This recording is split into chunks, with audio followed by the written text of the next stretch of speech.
Samwell Tarly had always lived with fear just beneath his skin, a quiet and persistent tremor that he had learned to hide behind polite smiles and disarming books. From the moment he had been sent to the wall by his father, pushed out into a life he had never asked for, Sam had endured that anxious weight in his belly, the creeping dread that whispered he would never be worthy. He had escaped countless horrors since then. White Walkers, Whites, the suffocating terrors of the frozen north, and even the questionable intrigue of maesters in Old Town. Yet none of those trials filled him with the absolute, sickening sense of dread he now felt as he stood in a small courtyard in Winterfell, snow swirling around him, the wind biting at his cheeks. He glanced around to ensure no one was listening. It had become habit, this constant watchfulness, ever since Daenerys Targaryen had been slain by Jon Snow in the throne room of the Red Keep. Sam had heard the rumors, everyone had. Jon Snow had done what had to be done, they said, to prevent the Mad Queen from burning more innocents. Sam had believed those rumors. He had understood them, and if he was to be honest, he had even felt gratitude that his friend had the clarity of mind to act. But these days, new rumors circulated, darker rumors, ones that suggested something in Jon had broken after that day. When Jon returned to the north, carrying with him the weight of an unforgivable deed, Sam had watched him withdraw from the world. But in that withdrawal, a spark glowed, a quiet mania that Sam recognized from the pages of books about Targaryen madness. Jon, who was not simply a Snow, but also a Targaryen Rhaegar's last son, held a claim to the Iron Throne. And though at first Jon seemed disgusted by that notion, time and the burdens of leadership had a way of warping even the noblest hearts. At first, it was not madness. Jon grieved. He isolated himself in the gray corridors of Winterfell. He wrote letters to no one. He refused to eat with others. He spoke only to Ghost, his constant companion, or in low tones to Tyrion Lannister, himself newly pledged as an advisor to help rebuild the realm. Sam had believed that Jon needed time. Sansa Stark was now Lady of Winterfell, which had once been Jon's seat. Arya was off on her own adventures, half legend and half ghost. Bran had ascended to the rule of the Six Kingdoms, if one could call his inhumanly calm presence rule. The last Targaryen king was the reason they had come to this peace. And yet, ironically, it was the Targaryen blood in Jon that threatened to shatter it again. Sam recalled the first time he noticed something truly amiss. He was going through old scrolls in the library at Winterfell, trying to help settle the inheritance disputes that always sprung up after wars. Who was the rightful lord of this holdfast? Where did these small folk belong? Such matters were tedious, but Sam took them seriously. He wanted to help unify the land. In one of those dusty tomes, he found mention of a lesser-known Targaryen principle, that Targaryens who had found themselves unable to unite the realm through peace might, in times of necessity, claim the realm through something called the Blood Right Proclamation. It was an archaic notion that gave a Targaryen monarch the right to call upon absolute loyalty from every great house, an echo of Aegon the Conqueror's own doctrine of kingship. Sam found the language chilling, because it implied that if any house refused that loyalty, they would be treated as traitors under the law, subjugated by force or punished by death. He mentioned this to Jon in passing, not because he expected Jon to embrace it, but because it was interesting history, one of those bits of Targaryen lore that often fascinated the uninitiated. But as Sam told Jon about it, he caught a momentary gleam in his friend's dark eyes. That glint was something new, something that made Sam feel colder than the winter wind outside. Jon said nothing, simply nodded gravely, but later that night Sam could not shake the vision of that fleeting look, like a man glimpsing a tool he might one day use. Time pressed on, and though winter still lay heavily upon the land, it seemed the storms were softening.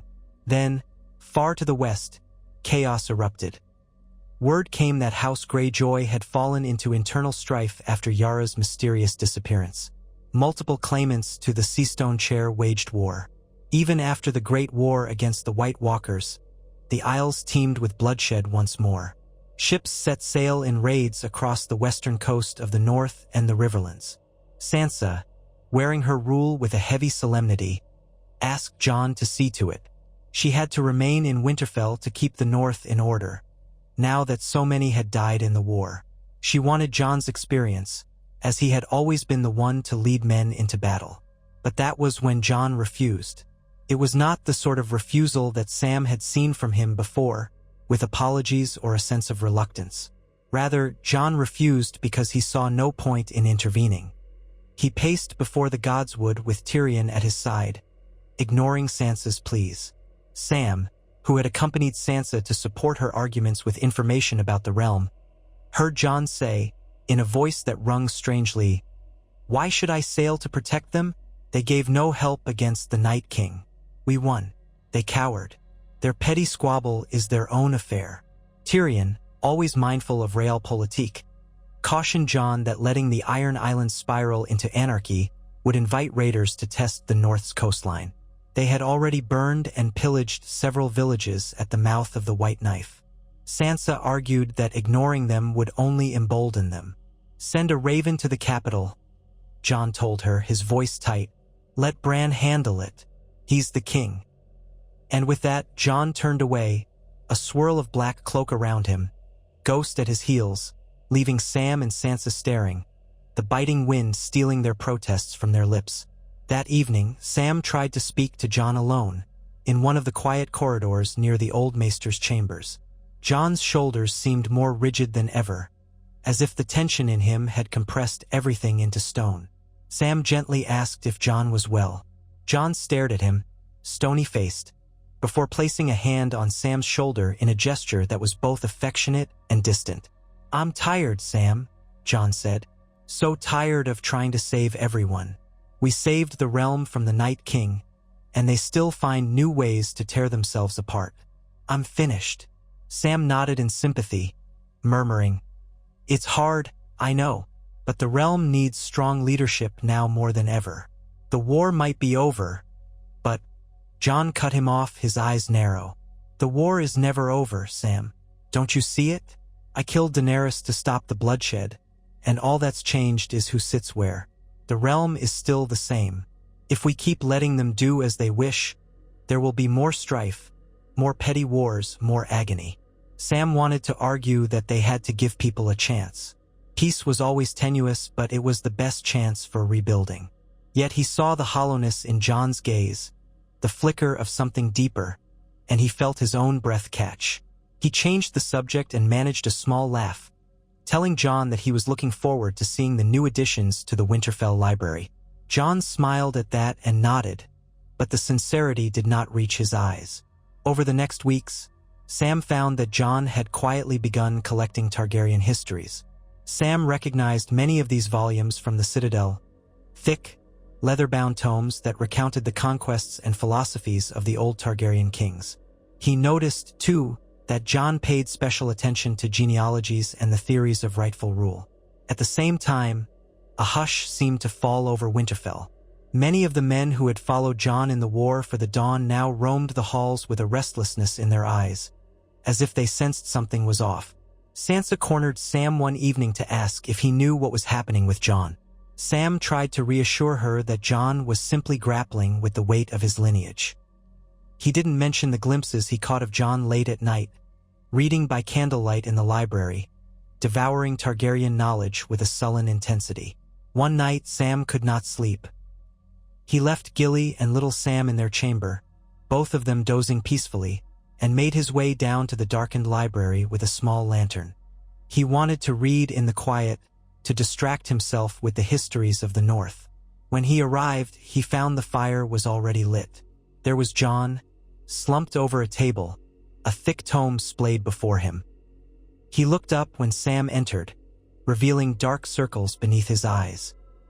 Jon nodded in greeting, but Sam saw that the pages were open to accounts of Aegon the Conqueror's final days, how he had solidified his rule by forcing the North to bend the knee. Sam's breath caught. He approached slowly. Jon's voice was low, unsteady. "Do you think I was wrong, Sam? Wrong to do what I did to Daenerys?" Sam's mind recalled the sight of King's Landing in ruins, how the city had burned under dragonfire. He recalled how Daenerys had stood in front of her armies, radiant and terrifying, proclaiming her vision of breaking the wheel. Sam remembered that vision had included the obliteration of House Tarly, of Sam's father and brother.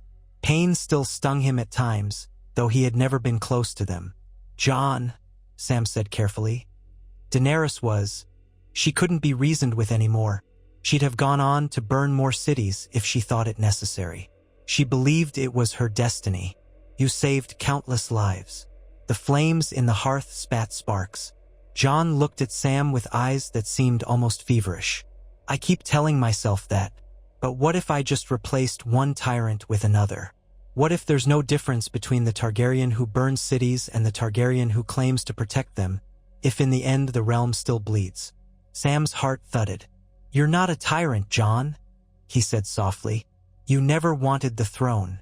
You've always protected the people. You gave up your life for them."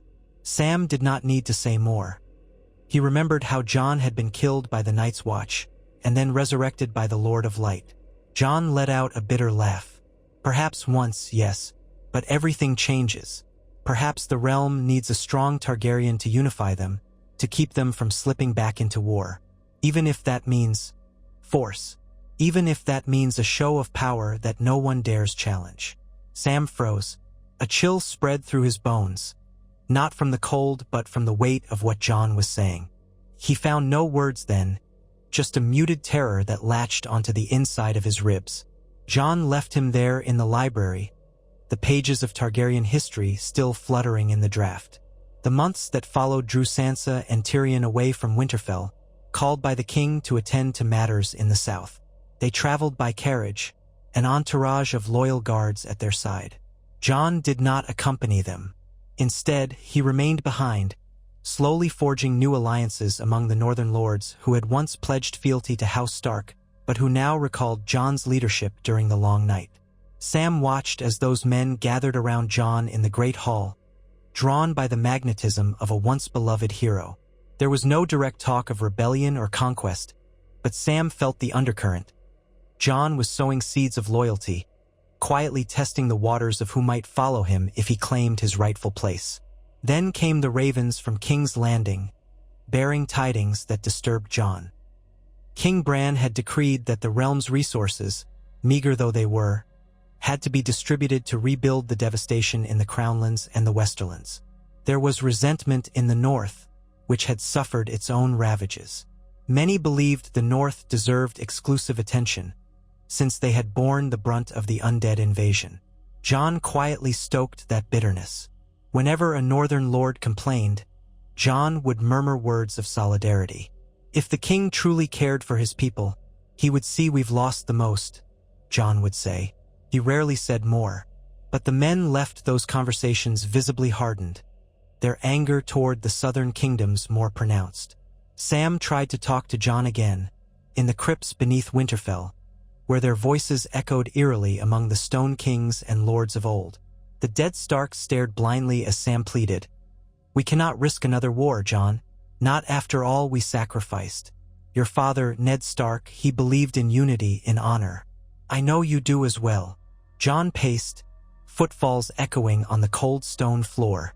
"I loved him, Sam, but he was not my father. Rhaegar Targaryen was. I have Targaryen blood, Stark blood. A monstrous combination, perhaps. Or maybe I am the only one who can truly unify the land, if I can find the resolve." Sam felt a desperate urge to remind Jon of all the nightmares that Targaryen rule had unleashed in the past. The burning of Harrenhal, the destruction that rained from the skies, the madness that overtook the bloodline again and again.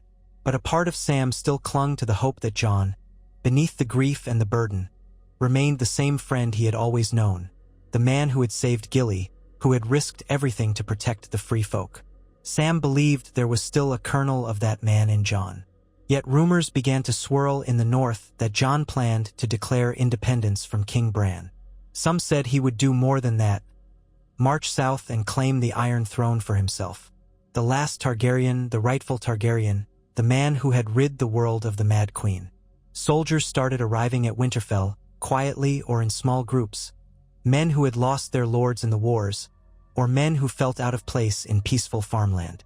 They were the restless, the broken, the ones itching for purpose. Jon gave them that purpose, forging them into a disciplined presence that outmatched even what the new king's forces might muster. At times, They drilled in the courtyard, their steps in unison, eyes forward, as if Jon were already their undisputed leader. Sam's dread grew. He confided his fears to Gilly in whispered conversations, away from the roving guards. Gilly listened with wide-eyed concern, but she did not know how to help. Sam was torn, feeling loyalty to Jon, a man who was like a brother, and yet confronted by the reality that Jon was leading the North toward a path of war. Worse, Sam could sense that Jon had begun rationalizing the harshest of measures. The memory of Daenerys's downfall loomed. If one Targaryen on a dragon could destroy an entire city, then another Targaryen with the combined strength of the North might devastate the realm once more. One day, Sam discovered, to his horror, a hidden supply of wildfire beneath a remote corner of the Winterfell vaults. He had been searching for missing grain. Sansa had mentioned that stocks were vanishing, and Sam, ever the researcher, went investigating. He did not find the missing grain. Instead, by chance, he noticed footprints in the dust that led to a false wall. Behind it, in a cold, damp space, sat 3 rows of clay jars marked with the telltale green sigil that the Alchemists' Guild used for wildfire. Sam nearly dropped his lantern in fright. If that jar had been cracked by the lantern's flame, the resulting explosion would have killed him instantly. He told no one but Gilly. The next day, he confronted Jon, trembling with anger and fear. He found Jon in the solar, reading once more. Sam's voice shook as he said, "You have wildfire hidden in Winterfell. Why?" Jon looked up, and a flicker of annoyance crossed his features before he shrugged. "It's a contingency. War is never predictable, Sam. I won't repeat mistakes. If the king tries to force our hand, or if the southern lords attempt to march on the north, I need to be ready. Winterfell must never fall." Sam's mouth went dry. "Jon, that is exactly the thinking that led Daenerys to." Jon's fist slammed on the table. The noise made Sam jump, and a guard just outside the solar turned his head. Jon inhaled, controlling himself. In a softer but no less intense voice, he said, "I am not Daenerys. I do not wish to burn cities to the ground. But if they force me, if they threaten my people, then I will do what's necessary." Sam swallowed. "Your people? They are Sansa's people, Bran's people. The North has pledged itself to the king in the South." Jon rose to his feet, eyes flashing. "Sansa cannot protect them from everything. You've heard the talk from the Iron Islands, from the Stormlands. They do not truly respect the North. They see us as battered from the war. They think we are easily exploited. And Bran. 7 help me, I love him as my brother, but he is not human as he once was. He may sit on that throne, but does he truly rule? Or does he simply watch, unmoved, from the shadows of the weirwood? Tyrion tries to do what he can, but that might not be enough." Sam's heart pounded. He grasped desperately for some argument, some reason. "So you intend to do what? March south and take the throne by force, so you can unite the realm under your rule?" Jon's jaw tightened. "I haven't decided," he said. But the way he averted his gaze told Sam that in his heart, the decision had been made. "If that is the path to true peace, if I can keep more people safe that way, I'll do it. I will not become a butcher, but I will not yield the North to any other claim, not anymore." He did not say not even to Bran, but the implication was clear. Sam left that room with shaky legs, his mind spinning. That night, he lay awake, staring at the rafters overhead, Gilly's soft breathing next to him. He thought back to a conversation with Maester Aemon, long ago. Aemon had once said something like, "What is honor compared to a woman's love, or a mother's fear for her child, or the memory of a brother's smile?" Aemon had believed the greatest test was whether one could do what was right for the realm, no matter the cost. Sam realized that the realm, ironically, needed protection from the man who had once been its greatest protector. Weeks passed, and quiet preparations for war began. Sansa returned from the south under the pretense of visiting her ancestral seat, but Sam knew it was because she suspected Jon of dangerous ambition. The siblings argued in private.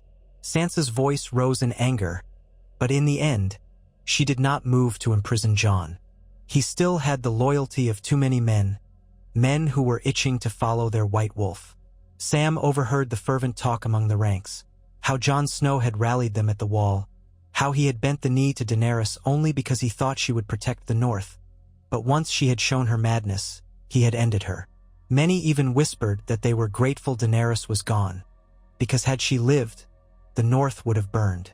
No one seemed to consider the possibility that a new Targaryen tyranny could rise in her absence. One cold dawn, Sam was in the Godswood, gazing up at the red leaves that rustled in the wind. He wondered if the old gods watched him now, if the weirwood eyes contained some piece of Bran's omniscience. Perhaps the gods themselves were powerless to stop men from repeating the same tragedies. The sound of footsteps on the snow made Sam turn. It was Tyrion Lannister, his beard flecked with frost, his mismatched eyes heavy with concern. "We need to speak," Tyrion said. They found a secluded spot behind the old stables where the wind was less severe. Tyrion looked around to ensure no one was near, then said in a hoarse whisper, "Jon is close to crossing a line from which there will be no return. We can't let that happen." Sam's eyes stung wit.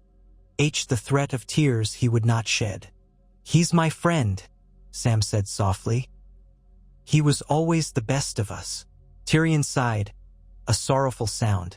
"He was, but the burden of kingship or the idea of kingship has twisted him. And all that guilt over killing Daenerys. I fear he's determined to prove he was right, or that he can do what she could not, unite the realm without turning it to ash.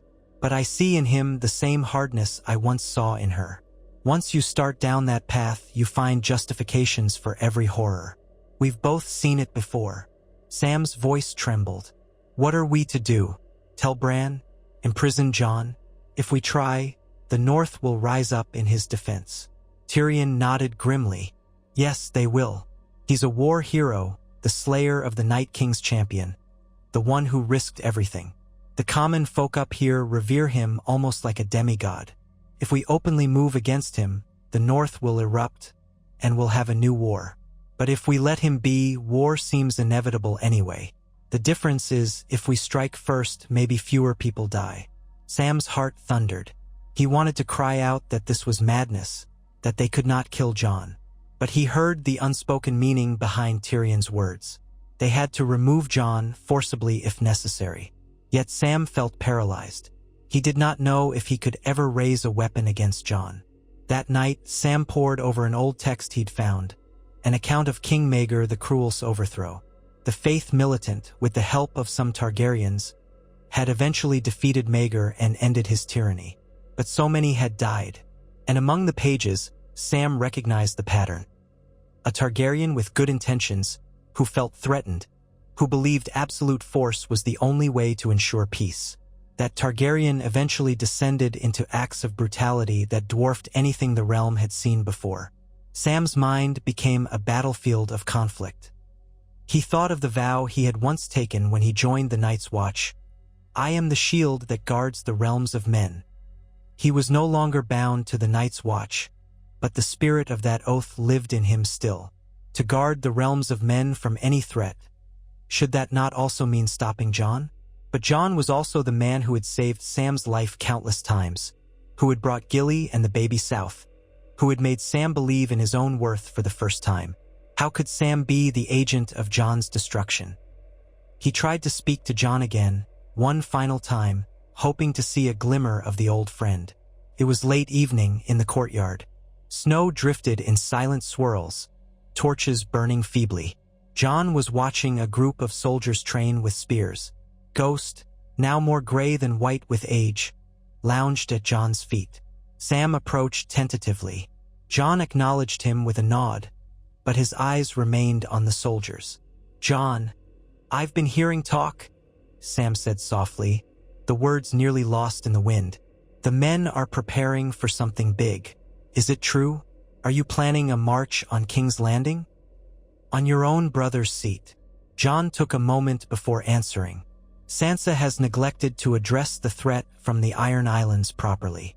The king, in his infinite wisdom, sent only a token force. We cannot wait for them to bleed us again. We must unify the realm by finishing what the Targaryens started. Bring everyone under one rule, once and for all, so no outside threat can pick us off. Sam's heart sank. Jon, please. This is the same reasoning Daenerys used. She spoke of uniting the realm, of breaking the wheel.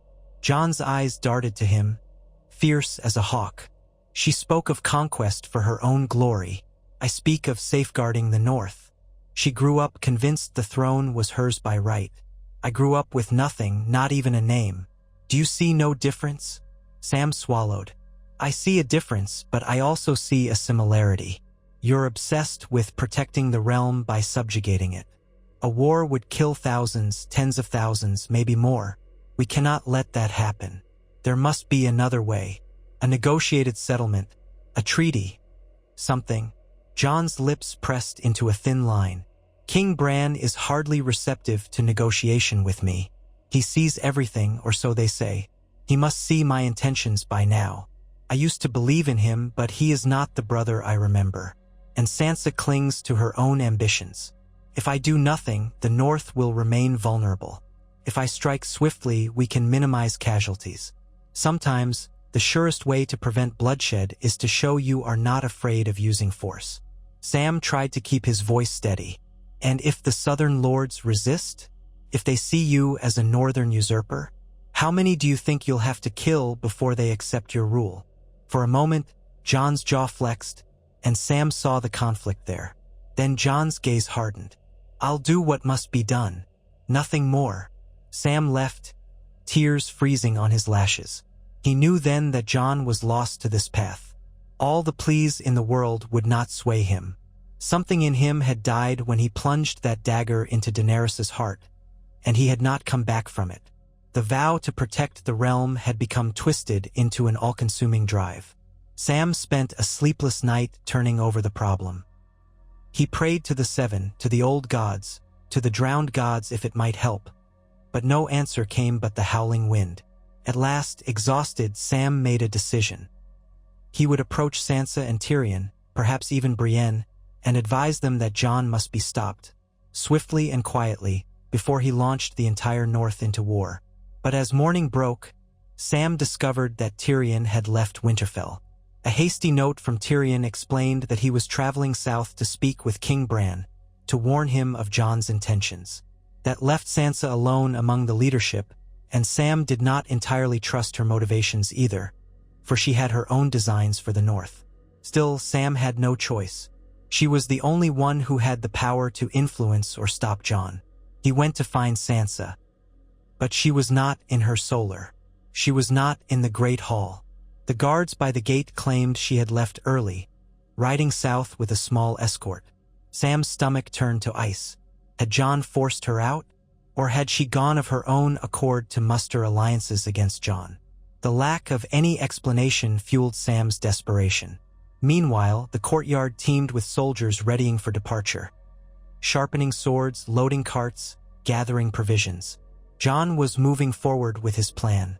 Sam took Gilly aside. He told her that he needed to do something terrible, something he could not fully explain, and that if he failed, she and little Sam must flee. He gave her coins, told her to take the King's Road to White Harbor, find a ship if necessary, and sail to Bravos. She cried, but nodded, trusting Sam despite not knowing the details. Sam felt torn apart inside. That day, Sam immersed himself in the dusty alcoves of the library, searching for a method, any method, that could end Jon's life swiftly and cleanly. Swords were too crude. Poison was an option, but Sam had little knowledge of poisons, only the fragments he had gleaned in the Citadel. He did not want Jon to suffer. If he was truly resolved to do this, he had to make it quick. But how to get close to Jon? Jon was always surrounded by guards, loyal men. Sam realized he might need to exploit Jon's trust in him. One last betrayal to save the realm. The thought made him sick. He found an old herbal hidden in the back of a shelf, describing extracts from certain plants that grew beyond the wall. Plants the free folk used to ease pain or induce unconsciousness. Some, in higher doses, could stop a heart entirely in a matter of minutes. Sam recognized one of them. The pale-faced night drift, which he had encountered once at Craster's Keep. The difficulty was that such a plant was exceedingly rare in the south. Sam cursed quietly. He ran his finger down the page, reading about how maesters in the north had used the powdered form to gently ease someone into death if they were mortally wounded. In a small quantity, it would merely cause deep sleep. In a larger dose, it could kill a man. But how to obtain it? Sam recalled that, during their flight from the wall, he had taken a small stash of herbs from the Night's Watch stores. He rummaged through his personal belongings, which had traveled with him for years now, a half-forgotten chest. There, wrapped in an old cloth, he found a small pouch with a handful of dried leaves that he scarcely remembered packing. He lifted one, crumbling it gently. The smell was faintly bitter, reminiscent of the far north's cold tang. He recalled that this was one of the plants with narcotic effects. Whether it was truly the night drift or something similar, Sam could not be certain. But it might serve. He tested a bit on a stray dog, feeling wretched for it, mixing a pinch in leftover stew. The dog ate, dozed off, and never woke. Sam spent the rest of the night weeping. He felt monstrous, but also relieved. The powder would be enough. A pinch in John's food or drink, and it would end quickly. He told Gilly to remain in their chambers that night. He locked the door behind him when he left, so she could not follow. He held no illusions about surviving this. John's men would kill him if they discovered what he had done. But Sam felt a strange calm settle over him, a hush in his trembling heart, because it had to be done. He remembered the vow Maester Aemon had repeated, to be a shield that guards the realms of men. Perhaps Sam was never much of a shield, but if he could spare the realm another Targaryen war, another wave of fire and chaos, he would pay any price. John was in the Great Hall, examining maps with a few of his captains. The fire blazed in the stone hearth, casting dancing shadows across the walls. Sam hovered at the periphery, heart pounding. A servant approached to offer wine. Sam, hands trembling under his cloak, took that tray from the servant and said he would serve the Lord Commander. No, not Commander, not King, but something else. The servant, recognizing Sam's closeness to John, did not object. Sam carried the tray toward John, mindful of the small pinch of powder hidden in his left hand. John looked up as Sam neared. Tormund Giantsbane was to John's right, and a grizzled northern knight to his left. They stepped aside, giving Sam space. John offered a tired smile. Sam, you've been closeted away all day. Come see these plans. We'll march first to Moat Cailin. Sam swallowed a lump in his throat. I'd be honored, John. He placed a goblet before John, while the others had their own cups already in hand. As he poured the wine, he concealed the powder in his palm. With a practiced flick he had rehearsed a dozen times, he let the grains fall into John's goblet. The swirling red liquid masked any sign. His heart hammered. He thought of how many times John had saved him, the unwavering loyalty, the warmth in his smile. He nearly lost his nerve. But then he remembered the wildfire stashed beneath Winterfell, the hundreds of soldiers preparing to ride out and the thousands more who might die if John truly tried to conquer the realm. John took the goblet, swirling it absent-mindedly as he continued talking about supply lines. Sam held his breath. Would John notice anything odd about the wine? Would Tormund or the others see Sam's trembling? If they did, none reacted. The men had their own cups. We'll need more grain at Moat Cailin, John said.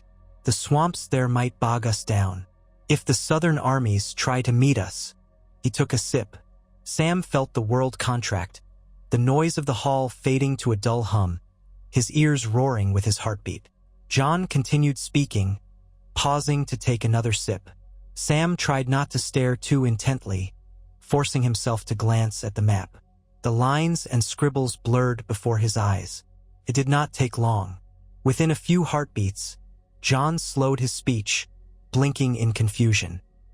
Tormund frowned, asking if John was all right. John shook his head as though to clear it, reaching a hand out to steady himself on the table. Sam's stomach twisted. He had not known how quickly the poison would act. Perhaps a minute, perhaps less. John, Tormund repeated, stepping forward, alarmed. Jon coughed, raising a hand to his throat. He looked at the goblet with suspicion, then at Sam. Their eyes locked. Sam saw the dawning realization in Jon's eyes, that moment of betrayal. He wanted to speak, to say something, to explain, to apologize, but Jon's body sagged, the goblet spilling from his hand, dark wine splattering across the table and the floor. Instantly, Tormund roared for the guards, and the other captains surged forward, trying to catch Jon as he slumped. Sam stepped back, tears streaking his face. He did not run. He simply stood there, his entire body shaking, while the men shouted in confusion and alarm. Jon's breathing was harsh, ragged. He sank to his knees, Tormund cradling him, calling his name. "Jon!" Tormund bellowed. "Get a maester!" Another man dashed off. Jon's eyes flicked towards Sam again, trying to speak, but only a strangled noise emerged. Sam mouthed, "I'm sorry," though no sound passed his lips. A small crowd gathered, but Sam remained oddly untouched for a moment, as if the reality had not reached anyone else. Then a guard seized Sam from behind. Sam felt rough hands twisting his arms back, felt the crack of pain in his shoulder, but he did not struggle. He just kept his gaze on Jon, trembling with horror and heartbreak. Jon's face contorted in pain. Blood flecked his lips, and Sam realized he must have miscalculated the dose. Perhaps it was causing more suffering than he had intended. He tried to lunge forward, to do something to ease Jon's pain, but the guards held him fast. Tormund's voice was ragged, pleading with Jon not to die. Jon's eyes fluttered, focusing one last time on Sam. That look seared itself into Sam's mind. It was not anger or hatred. It was heartbreak, confusion, a silent question. Why? Jon exhaled his final breath. The hall fell into stunned silence, except for Tormund's anguished roar and the crackle of the fire. The next moments blurred as Sam was dragged away, the guards hurling accusations at him. Sam did not protest or defend himself. He felt numb, his mind disbelieving what he had just done. He had killed Jon Snow, his dearest friend, the man who had shown him kindness when no one else would, the brother he had found at the edge of the world. They threw Sam into a storage cellar beneath Winterfell, locked behind a heavy iron gate. Gilly's frantic voice came from above at some point, but the guards pushed her away. Sam stared at the damp stone walls, tears carving trails through the grime on his cheeks. He had done it. He had saved the realm from another Targaryen tyranny. At least, that's what he told himself over and over, the only balm to the horrifying guilt that devoured him. Days turned into nights. The chill of the north seeped into his bones. They fed him stale bread and water. Sam found no appetite to eat. His thoughts were consumed by the memory of Jon's last breath, the question in his eyes. The guards came and demanded answers, but Sam remained mostly silent, too broken to muster explanations. They told him he would be executed once the new leadership decided the matter. They spat at him for being a traitor, a murderer. Some of them cursed him, calling him a Lannister dog or a Southern conspirator. Sam didn't care anymore. He had no energy to defend himself. If they wanted to kill him, so be it. But as the days passed, word of Jon's death rippled through the north. The men who had been loyal to Jon were furious. They demanded justice. Yet they also lacked a clear leader now. Tormund threatened to kill Sam with his own hands. Others whispered that Sansa Stark might return to claim Winterfell. Still others looked to House Manderly or other lords. Chaos brewed, the same chaos that Sam had hoped to avert. But at least the unstoppable force that was Jon Targaryen had been stilled, and the realm might yet be spared another war of conquest. One evening, long after Sam had lost track of time, the door to the cellar opened, and torches flared, revealing the figure of Sansa Stark. Her face was pale, her eyes shadowed with exhaustion and grief. She dismissed the guards and approached the iron gate alone. Sam forced himself to stand, though his knees trembled. Sansa's voice was quiet. "Why?" she asked. Sam took a shuddering breath, tears threatening. He was going to wage war. He wanted to conquer the south, overthrow King Bran, unleash wildfire if necessary. I tried to reason with him, but he wouldn't listen. He would have become what Daenerys was. Maybe not as soon, but eventually. His voice broke. I had to stop him. Sansa's eyes gleamed with tears she did not let fall. Was there truly no other way? He was my brother. Sam looked at her through the bars, eyes brimming. He was the best man I ever knew, he whispered. But the burden he carried, killing Daenerys, learning of his birthright, broke him. He wouldn't stand down. Someone had to do it. She stared at him, her face stricken, and Sam realized she did not know whether to curse him or thank him. She pressed her lips together, and at length she said, "Tyrion told me you were the only one with the courage to do it if it came to that. I didn't want to believe it was necessary, but here we are. I suppose you did what you thought was right." Sam's tears finally slipped free. "I don't know if it was right. I only know that I couldn't let him become another Mad King." Sansa nodded, wiping her eyes quickly. She glanced at the guards stationed outside the door. "You'll remain here for now," she said quietly. "The men want your head. They loved him. They can't understand that he was broken. I'll decide your fate once the storm settles." Sam watched her go, a hollow ache in his chest. What was left for him now? Even if he lived, he would carry this burden forever, the knowledge that he had murdered Jon. Some nights, he dreamed of Jon's face, that look of betrayal. In those dreams, Jon asked him over and over, "Why, Sam? Why?" And Sam would wake in a cold sweat, sobbing silently in the darkness. In the days that followed, the chaos in Winterfell gave way to a somber order. Sansa, with the help of a hastily summoned group of northern lords, took custody of Winterfell. The men who had rallied to Jon's banner, lost and aimless, laid down their arms rather than fight Sansa. Tormund, furious and grieving, demanded justice. But Sansa convinced him that Sam's fate should be decided by King Bran, whose presence was requested. Tormund agreed under the condition that Sam remain a prisoner until the king arrived.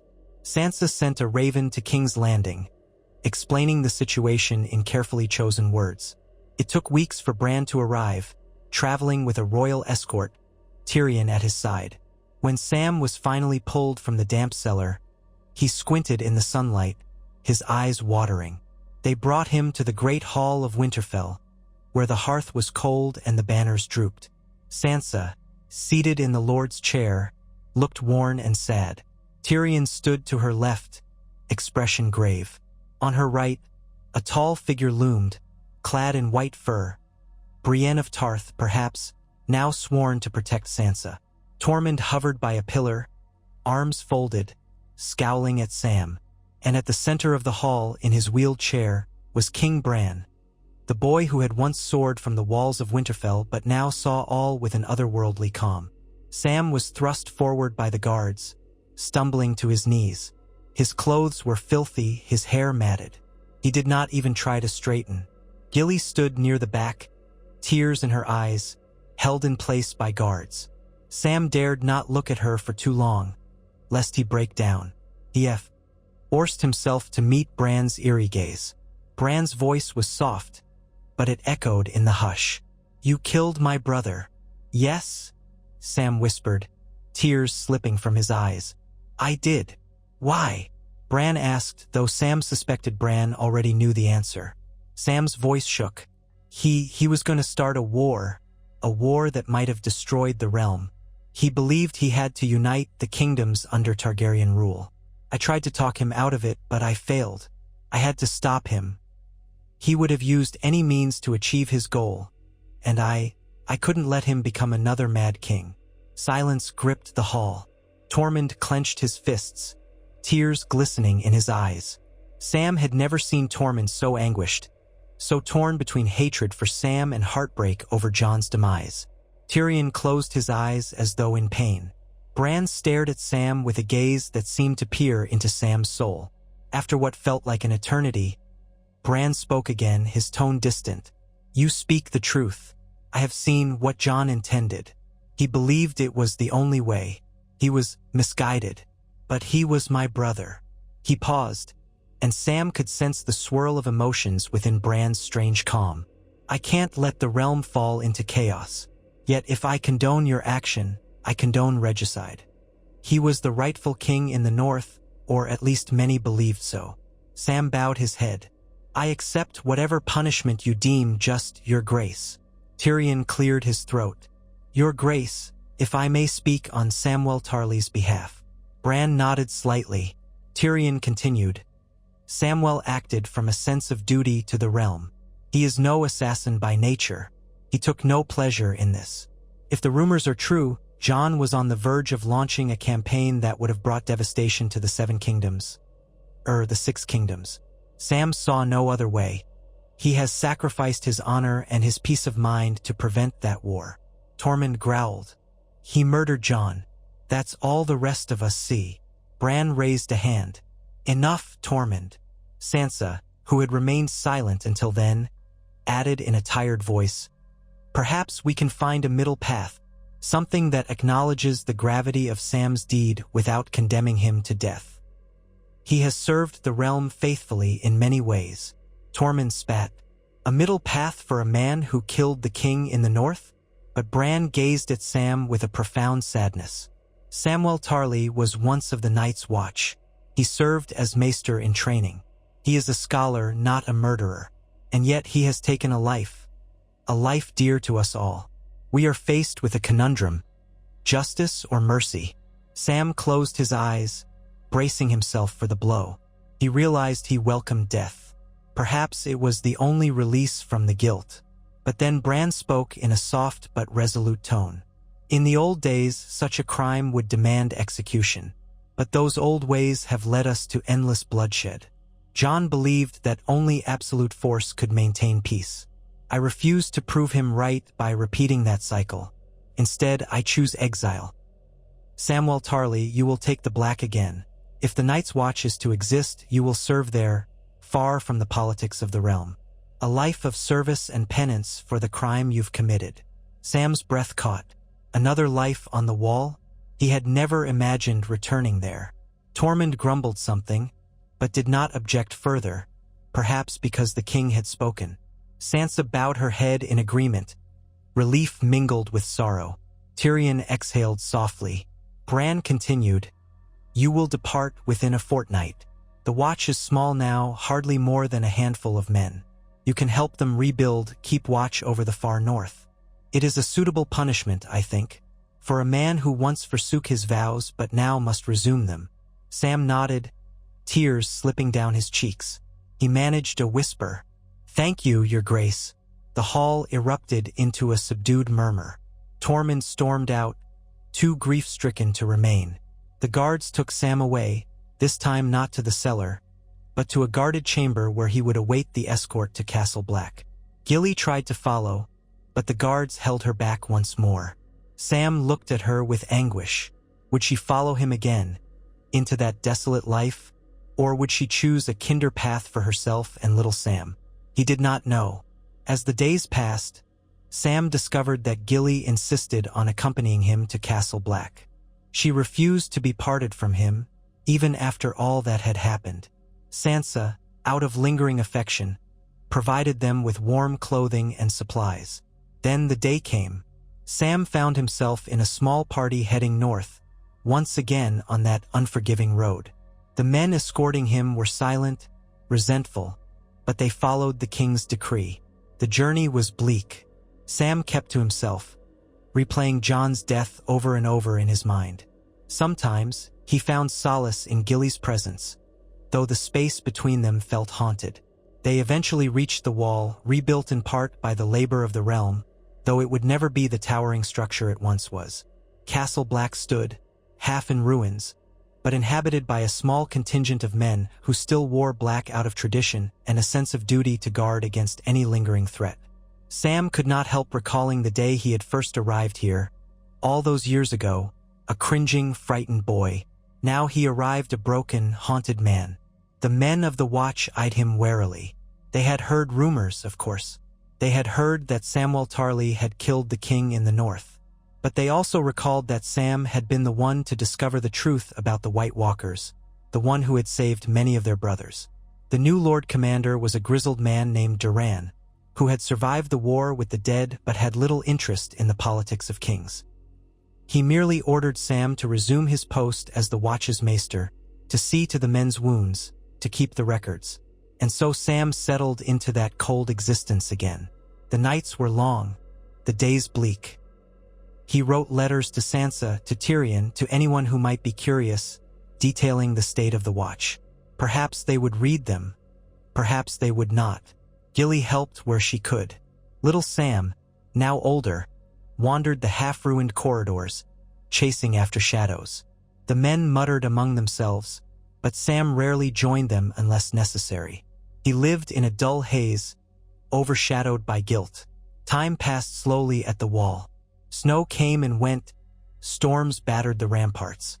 Ravens flew in with sporadic messages about events in the south. Peace held, or so it seemed. Bran the Broken, as they called him, maintained order. Sansa ruled the north in Bran's name, forging alliances to keep the region stable. The Iron Islands quieted after the disappearance of their fractious lords. The realm breathed again, free of the threatened conquest that had loomed under Jon's ambition. Late one evening, Sam sat at a battered wooden table in the dim glow of a single candle, quill in hand. He was trying to compose a letter to Tyrion, describing the state of the wall, how they had discovered a breach near Eastwatch that needed repairs. But the words on the page blurred. Instead, he saw Jon's face, that final moment when the poison took hold. Sam dropped the quill, burying his face in his hands. Gilly, dozing on a bench nearby, stirred and looked over with concern. She came to his side, wrapping her arms around him. "I had no choice," Sam whispered, as if pleading with the darkness. "I had no choice." She hugged him, tears shining in her eyes. "You did what you thought was right. That's all any of us can do." He nodded, clinging to her warmth. In his nightmares, he sometimes saw a different fate, one in which he found a way to save Jon, to talk him down from the brink. But that was just a dream. The reality was that sometimes good men become threats, and sometimes love cannot cure the madness that grows from guilt and heartbreak. Sam realized that he would bear this burden as long as he lived. No maester's chain could weigh heavier, but he also realized that he would keep living, keep serving, keep atoning in whatever humble ways he could, tending the wounded, teaching the younger recruits to read, making sure the store of dragonglass was never depleted. Perhaps in that way he could honor the memory of the friend he once knew. And so Samwell Tarly lived out his days upon the wall, haunted by what he had done, yet steadfast in his duty to guard the realm from threats within and without. He found no glory in his deed, no songs would be sung of it, no bright memorial built in his name. But the realm was spared another Targaryen tyranny. Sometimes Sam told himself that had to be enough, that it had been worth the life he had taken. Yet in the quiet hours, the flicker of candlelight his only companion, Sam would bow his head and whisper, "I'm sorry, Jon," letting the tears fall softly onto the cold stone floor, the memory of a once noble friend lingering in every breath of frosty northern air.